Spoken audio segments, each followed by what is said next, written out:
It's time now to take a look through the French press with Elena Casas. Hello again, Elena. So what have you got to start off with? Well, let's start in Syria, as you have been doing in the bulletins. Now, when I come back at 9:10 with the international papers, I'll start with tributes to Marie Colvin, who obviously died on Tuesday in Syria.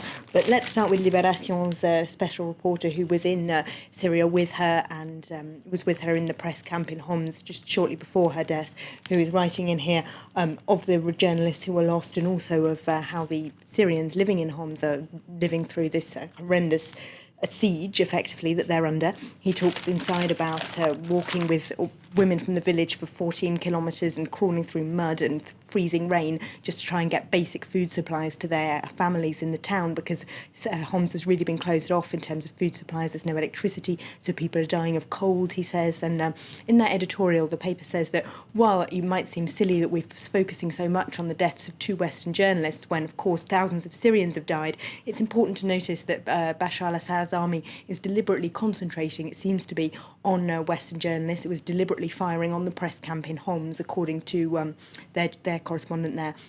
And the reason they're doing that is to make sure there are no witnesses to what goes on in Syria. The editorial points out that it's very important that we know what's going on, and if it wasn't for people who are brave enough to actually go there and report back, then we would have no idea. And they do say that in an age where lots of people think information is free and easily available on the internet, it's important to draw attention for some readers to the fact that some news requires difficulty and sacrifice to bring back. Now, back here in France, President Nicolas Sarkozy, as we also mentioned in the bulletin, gave a big TV interview. And what are the papers made of that then?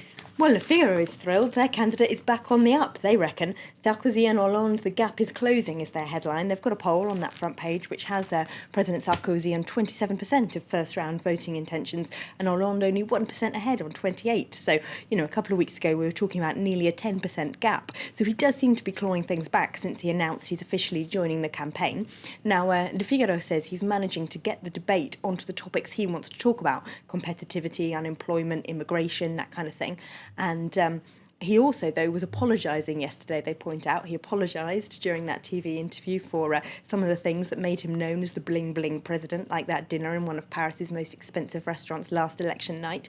And he made some big policy announcements, including one that should apparently give those who earn less than €1,300 a month, so people earning just about on or barely above the minimum wage, an extra €1,000 a year in taxes.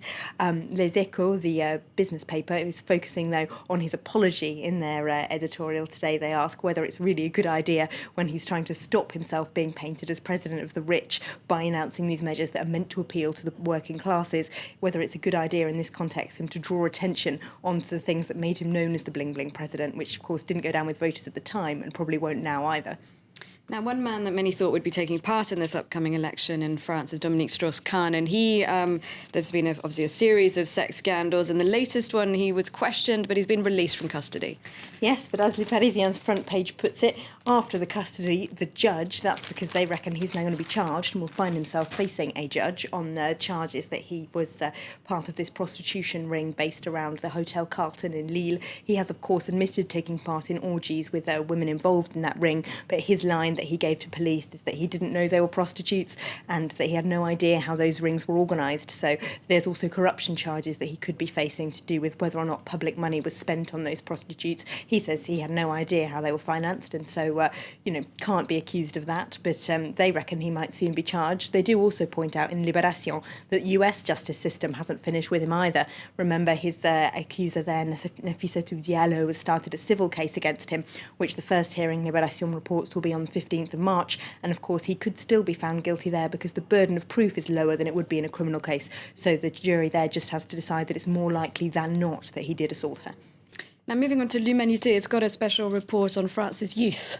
Yes, young people and their thirst for living is the headline, but inside they've got some pretty depressing personal statements from a number of young people who are finding it very hard to find work. The graduate with a master's who's still working in a grocery shop, the law graduate who's only working in a McDonald's. So, of course, young people finding it very difficult to get work. And they're not the only ones in France feeling pessimistic, according to La Croix's front page. They've got a poll, according to which 79% of French people think that the country is in the middle of a crisis.